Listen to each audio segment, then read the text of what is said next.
사도행전 15장 7절에서 11절입니다. 많은 논쟁을 한 뒤에 베드로가 일어나서 그들에게 말하였다. 형제 여러분, 여러분이 아시는 대로 하나님께서 일찍이 여러분 가운데서 나를 택하셔서 이방 사람들도 내가 전하는 복음의 말씀을 듣고 믿게 하셨습니다. 그리고 사람의 마음속을 아시는 하나님께서는 우리에게 주신 것과 같이 그들에게도 성령을 주셔서 그들을 인정해 주셨습니다. 하나님께서는 그들의 믿음을 보셔서 그들의 마음을 깨끗하게 하시고 우리와 그들 사이에 아무런 차별을 두지 않으셨습니다.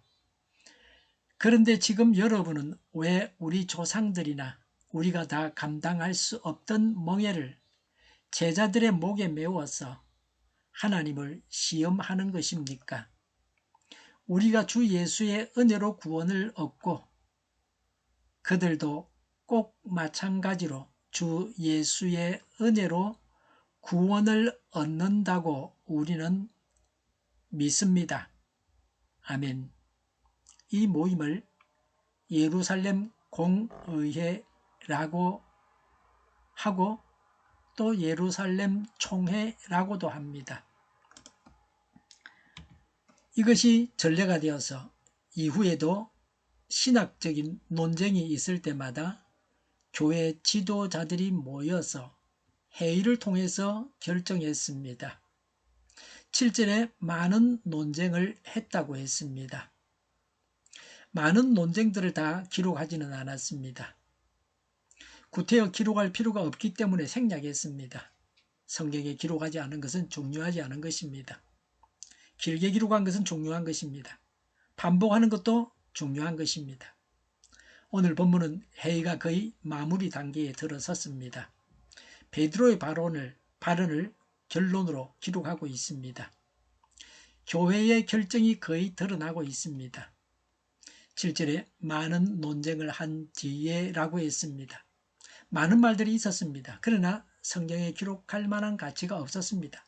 그래서 생략하고 있습니다. 결론에 도달하기 위해서 필요한 말입니다. 그 이상의 가치는 없습니다. 회의록에 기록할 때는 회의에서 한 말을 다 기록하는 것은 아닙니다. 결론만 기록해서 남기는 것입니다. 어리석은 자들은 비진리를 말하면서 시간을 허비하게 합니다. 진리를 왜곡합니다. 문제를 더 복잡하게 어렵게 만듭니다. 하나님의 뜻과 멀어지게 합니다. 교회를 어려움에 빠뜨립니다. 지혜로운 자는 가치 있는 말만 합니다. 꼭 해야 할 말만 합니다. 우리가 생활 속에서 하는 일도 기록에 남긴다고 하면 시시한 일들은 기록할 필요가 없습니다. 남이 아는 것이 부끄러운 일도 있습니다. 의미 있는 일들만을 하면서 시간을 보내야 합니다. 공병호의 자기 경영 노트란 책을 보면 80대 20의 법칙이 있습니다. 20%의 노력에서 80%의 결과를 얻는다는 것입니다. 중요한 일, 꼭 해야 할 일만 하고 살아가면 됩니다. 돈도 낭비하지 않고 꼭 써야 할 곳에만 쓰면 됩니다. 그게 최선입니다. 지나가 보면 낭비한 것도 많습니다. 불필요한데 구매한 것도 많습니다. 사람은 누구든지 얼마든지 가치 있는 일에 시간을 바쳐서 위대한 삶을 살아갈 수 있습니다. 시간도 아끼고 말도 아껴야 합니다. 꼭 해야 할 말을 해야 합니다. 하나님의 뜻대로 말을 해야 합니다. 하나님께서 기뻐하시는 말을 해야 합니다. 7절에 베드로가 일어나서 그들에게 말하였다고 했습니다. 베드로의 말이 결론을 내리는데 결정적인 영향을 미쳤습니다. 언제나 중요한 일이 있을 때마다 베드로는 선두에 섰습니다. 예수님의 공생의 기간에도 그러했습니다. 그 후에도 그러했습니다. 베드로는 연장자로서 제자들 중에서도 지도자였습니다. 예수님의 제자 중에서도 수제자였습니다. 서열 1번이었습니다.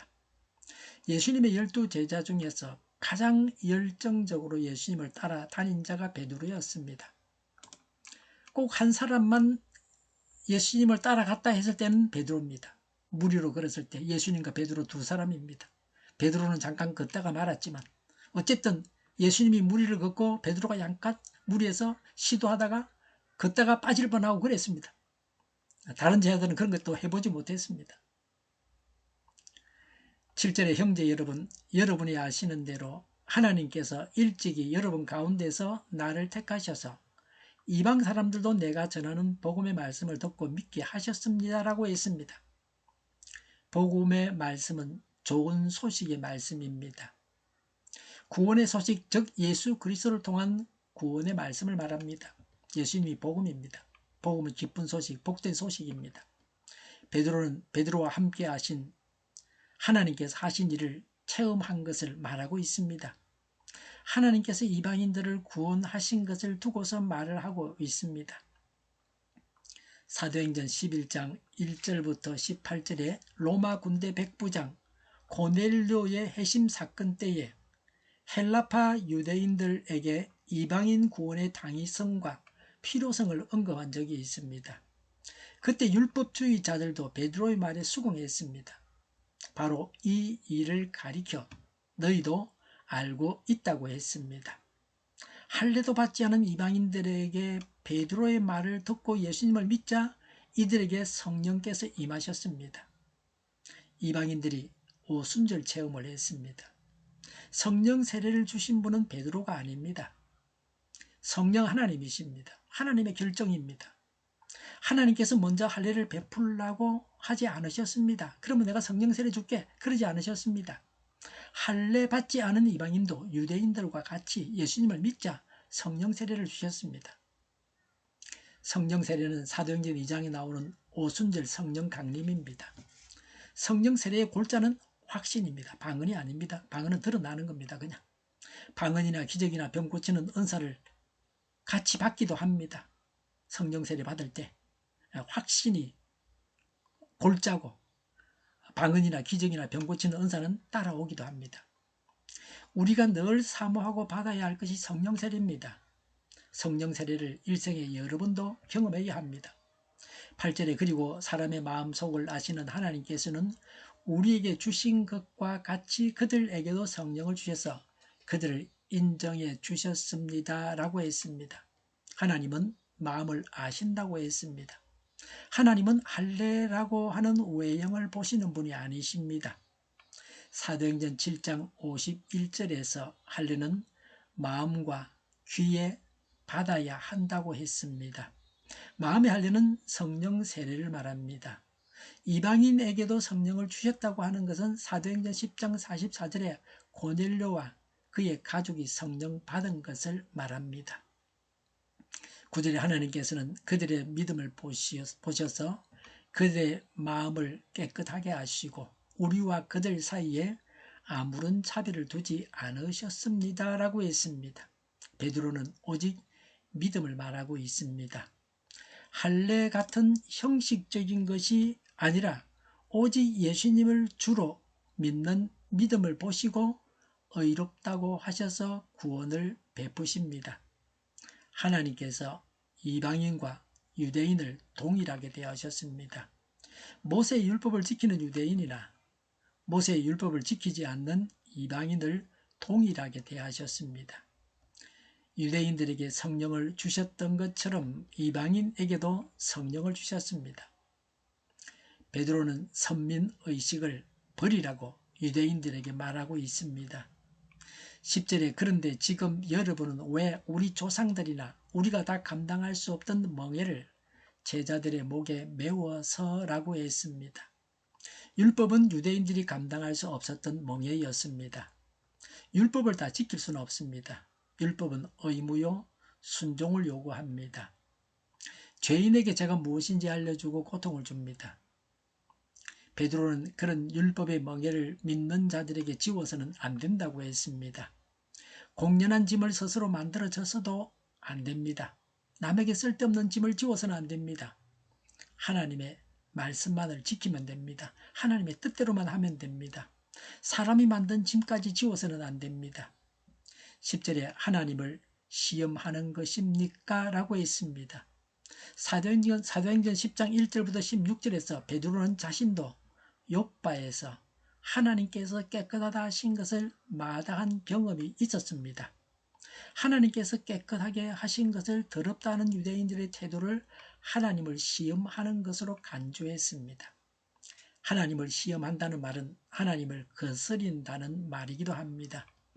하나님께서 마음 즉 믿음을 보시고 받아들이신 이방인을 배척하거나 율법의 멍에를 씌우려는 것은 하나님을 거역하는 불경죄라고 경고한 것입니다. 11절에 우리 주 예수의 은혜로 구원을 얻고 그들도 꼭 마찬가지로 주 예수의 은혜로 구원을 얻는다고 우리는 믿습니다. 라고 했습니다. 예수님을 믿어서 구원을 받는 것입니다. 율법을 지키는 것은 구원받는 것과 상관이 없습니다.